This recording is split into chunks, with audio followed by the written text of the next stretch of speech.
Пред братята, както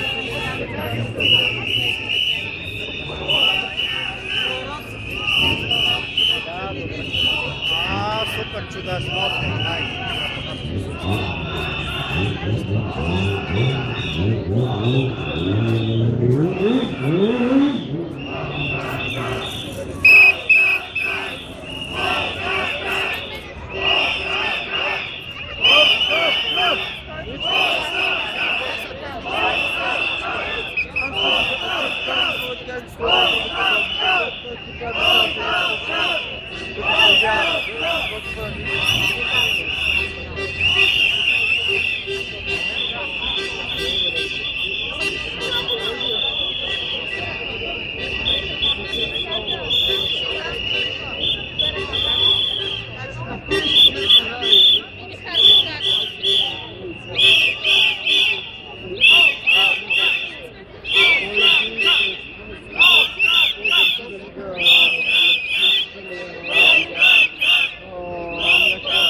Там номерата връзни комуникирани. Ама няма, обаче те ще пратят до ние. Но ние за безредите ще пратят за търпение.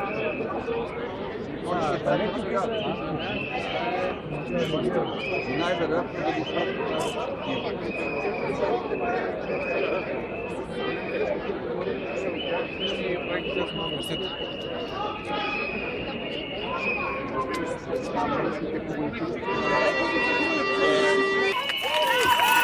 Bravo!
Ще чушне наши от кризи и че виждаме, че нашето общество все събужда и няма да позволи на мафията да открадне нашето бъдеще и бъдещето на децата на България.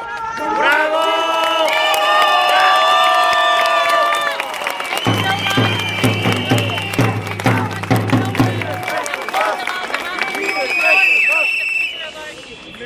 Плашете от опити за провокация на разни мутри. Има информация, че някакви атакисти ще се опитат да направят нещо. Това е готови за абсолютно, само и да е, с който се опитва да ни сплаши. Да, готови за пълни спор. И в тази връзка трябва да ви кажа нещо, което споделя от всички нас студенти, които удържахме тази окупация. От жалките опити на мафията да ни побие. Имаме един въпрос към МВР, не към редовата полиция, а към висшите етажи на МВР. Защото ние смятахме, че тя се забави страшно много със своята реакция. И не беше съвсем адекватна реакция. И трябва да питаме, ние не знаем какъв е отговор на този въпрос. МВР, шефовете на МВР смятат ли се за държавна институция?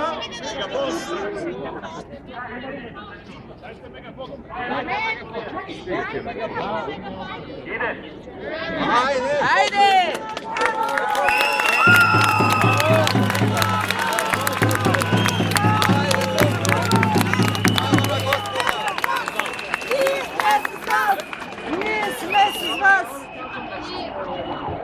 Не може, това е студентски протест, ако господин иска да не аз е това.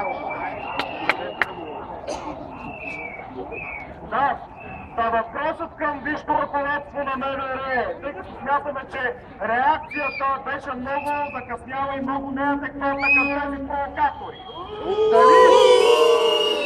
Дали МВР се смята за държавна институция, призвана да опазва обществения ред, или като инструмент на мафията? Искаме отговор от ръководството на МВР!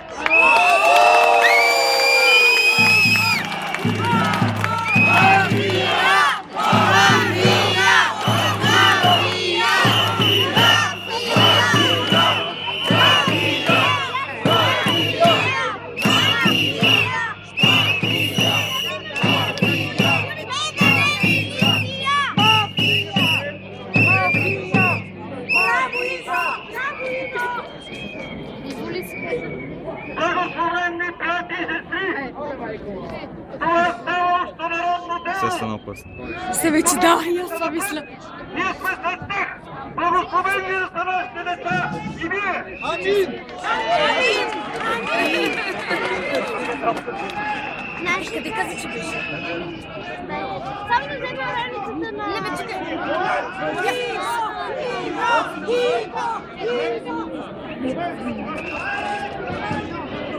Тихоне!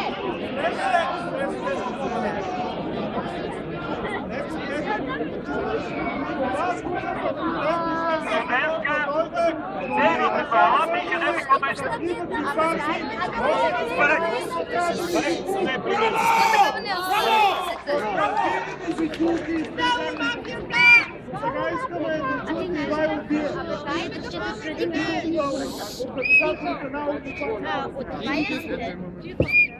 Има нещо като една... Благодаря ви, че сте тук. Трябва да се използва. 10 деня. 10 деня да си върнем България. България на нормалните хора. 10 деня бъдещето на страната да бъде за хората, а не за олигарси, мафиоти и някакви провокатори като тези, които сутринта се опитаха да разбият Софийския университет.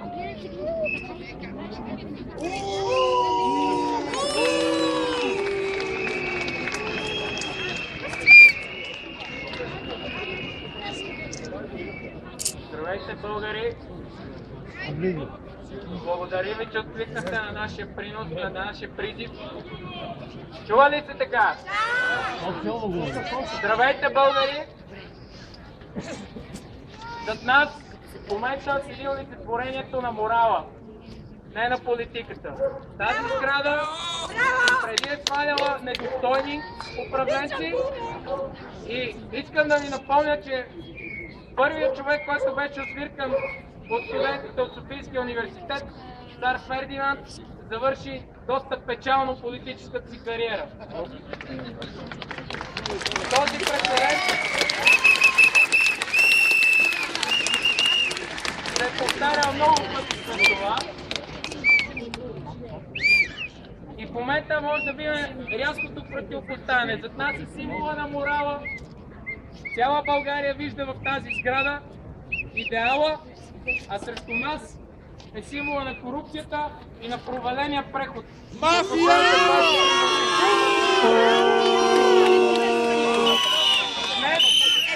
Днес България трябва да избере дали да застане от тази страна или от другата страна. Чакай! Ние сме с вас! Ние сме с вас! Ние сме с вас! Ние сме с вас! Ние сме с вас! Ние сме с вас! Ние сме с вас! Ние сме с вас! Ние сме с вас! Ние сме с вас!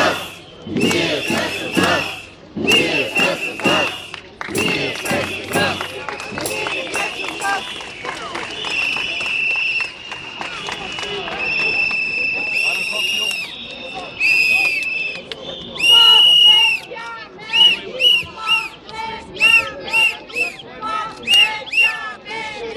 Благодарим, само един малко колега. Наричам ви българи!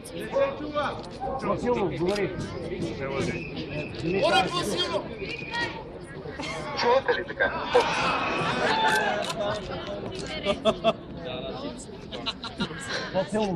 Наричам ви българи, защото вие сте хората, от които трябва да започне промяната, която днес се опитваме да направим. Говорим за днес.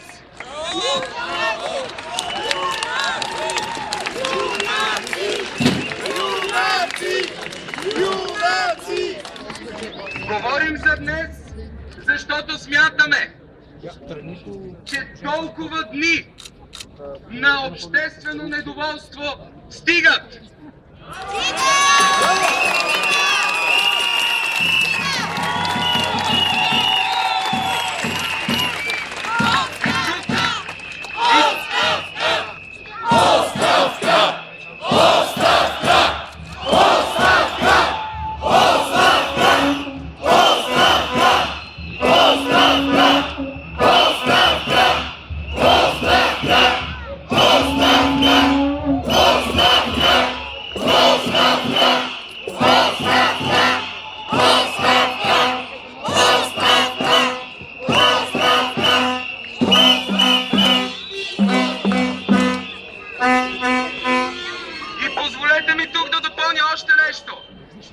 Не дни, а години на обществено недоволство, които трябва да завършат с една кулминация, която ние наричаме политически морал.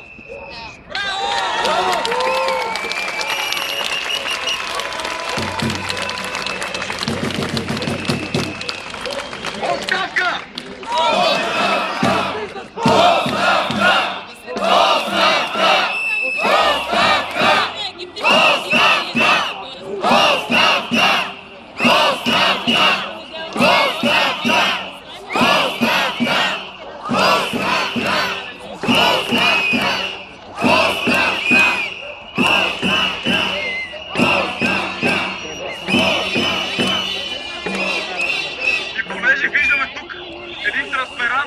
Надпис също срещу Орешарски. Надпис и СУ срещу Орешарски.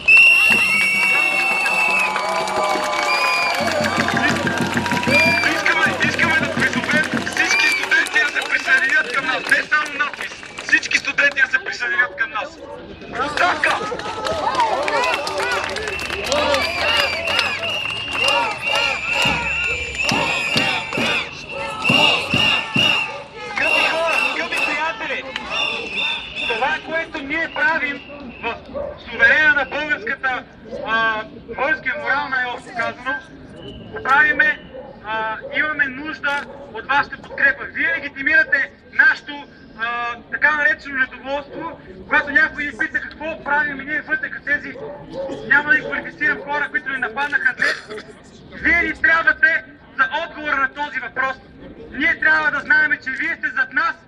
Ние имаме енергия, можем да ви спим, можем да правим каквото кажете и каквото трябва. Въпросът трябва да е подкрепа и вие сте зад нас.